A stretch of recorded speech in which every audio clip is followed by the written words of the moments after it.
Man मुद्रा मोहन जुलाए बन, मुद्रा लाओ कानन सुने सूल सहिए।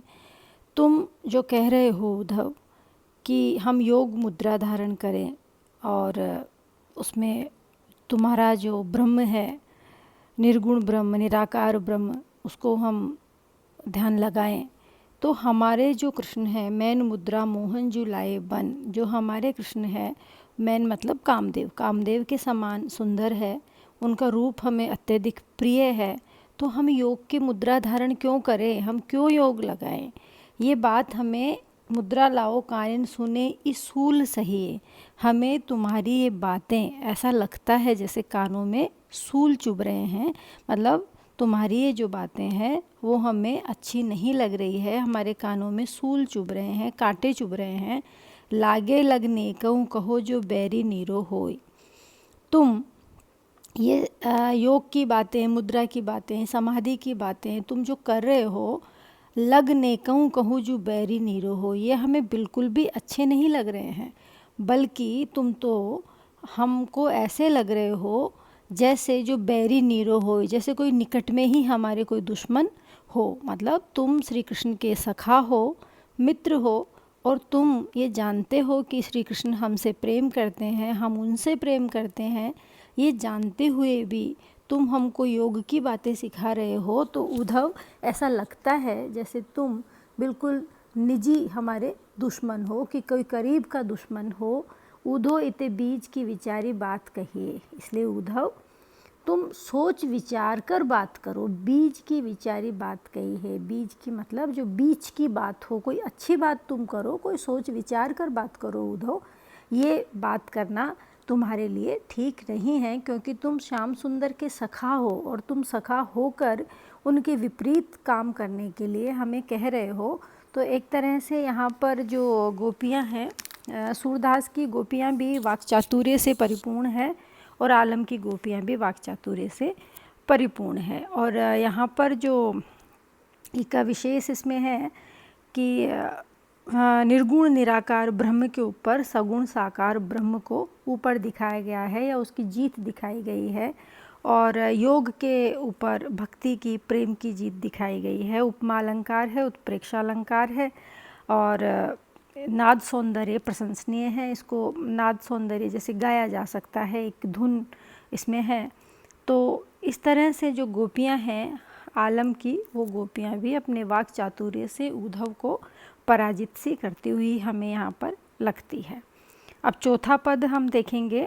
बारे तेन पलक लगत बिनु सांवरे ते, बावरे अजान उदो भले उपदेश है। ता दिन ते बन सोनो घरु है दहत दूनो, तारिन में ज्योति नहीं जटा भय केस है। आलम बिहात छिंजनो जात कोटि दिन, कौन रैन की समाई सुरति ने नैस है।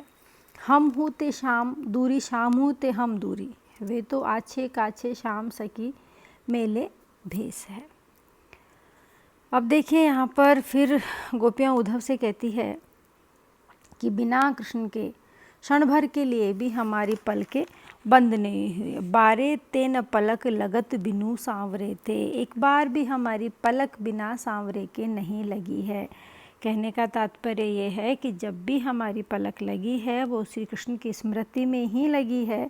बावरे अजान उदो भले उपदेश है, हे बावरे उधो तुम्हारे उपदेश ज्ञान अज्ञान से भरे हुए हमें लगते हैं।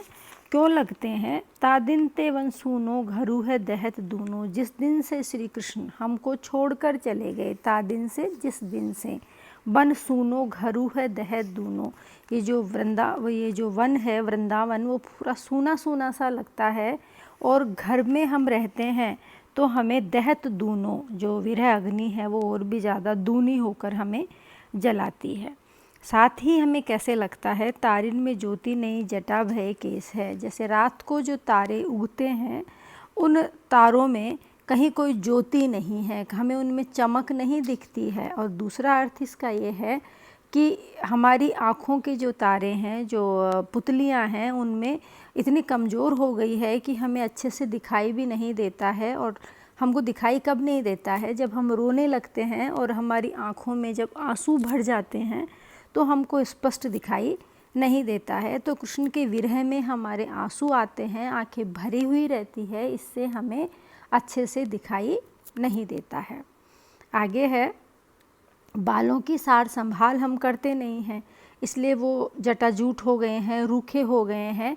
क्योंकि जब हमारा प्रियतम नहीं है तो हम किसके लिए श्रृंगार करें, हम क्यों सजे संवरे। ये गोपियों की अनन्यता है श्री कृष्ण के प्रति।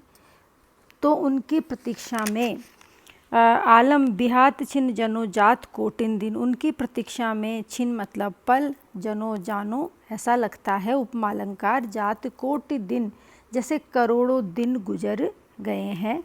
कौन रैन की समाई सूरती ननेस है, ऐसा कौन दिन और रात गई है। कौन रैन, यहाँ पे देखिए दोबारा आप देखिए, कौन रैन की समाई सूरती ननेस है, रात और दिन ऐसी कौन सी गुजरी है या बीती है जिसमें उस कृष्ण की सूरती, उसकी याद, उसकी स्मृति हमको न आई हो। तो हम क्या बात करें, हमें अपनी सुधबुद्धि नहीं रहती। हमू ते शाम दूरी, शामू ते हम दूरी।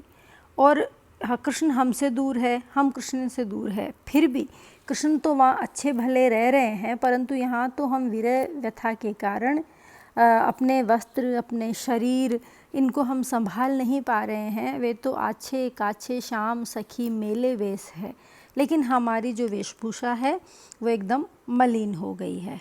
कहने का तात्पर्य यहाँ पर ये है कि कृष्ण के विरह में हमारा जो श्रृंगार है, हमारी जो साज सज्जा है, हम जो कृष्ण को प्रेम करती थी, रास रंग करती थी, वो बिना कृष्ण के अब मलिन हो गया है, गंदा हो गया है। हमें अपनी सुध-बुध नहीं रही है, क्योंकि हमसे कृष्ण दूर है और हम कृष्ण से दूर है, इसलिए उस विरह में हमें अपनी भी कोई सुध-बुध नहीं रही है। जहाँ पे जनो मनु शब्द आते हैं वहाँ पे उपमालंकार होता है, उपमालंकार है, रूपक अलंकार है, यमक अलंकार है।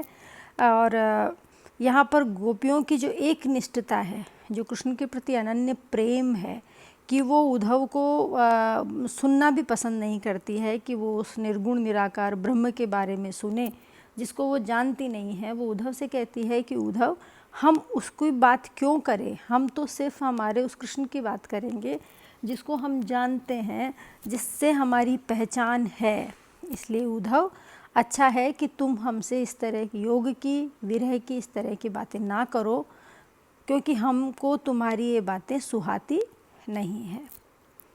5वां पद भी आप देख लीजिए आज। शीत रिपु भीत भई छाती राती ताती तई, ऐसे ताप तिये तन तये हैं न तवेंगे, आलम अनिल इसराय के कलिन मिल, दीनो है कलेस सुधी आए दूनों दवेंगे। ग्रीष्म ते उसम है विषम अषाढ़ ऊधो, मादो जो न आए मन भ्रमण जो भवेंगे, मधवे को बूंदन वियोगने की बीन बीन, आए बैरी बादर विशास विष बवेंगे।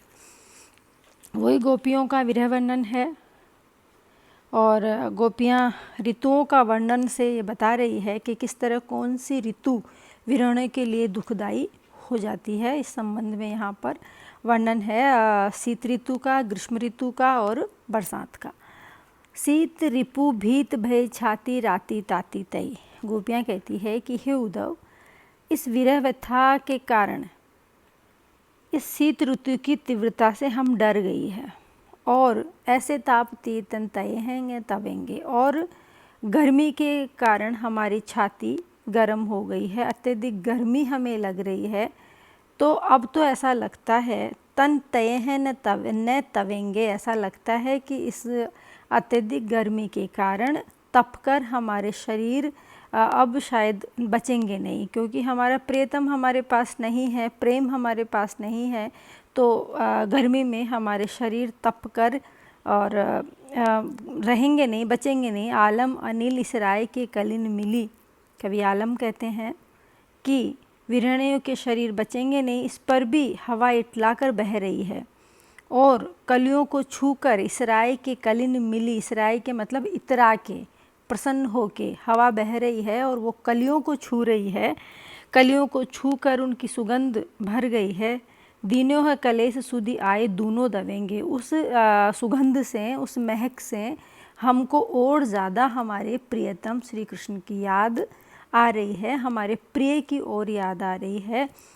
हिंदी में विशेष रूप से जो रस है श्रृंगार रस, उसमें आलंबन और उद्दीपन दो काम करते हैं। जो वियोग श्रृंगार है उसमें भी दोनों आलंबन और उद्दीपन है, और जो संयोग श्रृंगार है उसमें भी है। अब यहाँ पर जो वियोग श्रृंगार है उसमें आलंबन है कि ग्रीष्म ऋतु तप रही है, और शरद ऋतु के कारण भी हम परेशान हैं और ग्रीष्म ऋतु के कारण भी हम परेशान हैं। तो ये जो आलंबन है या गोपियाँ हैं, और जो उद्दीपन है वो ऋतुएं हैं।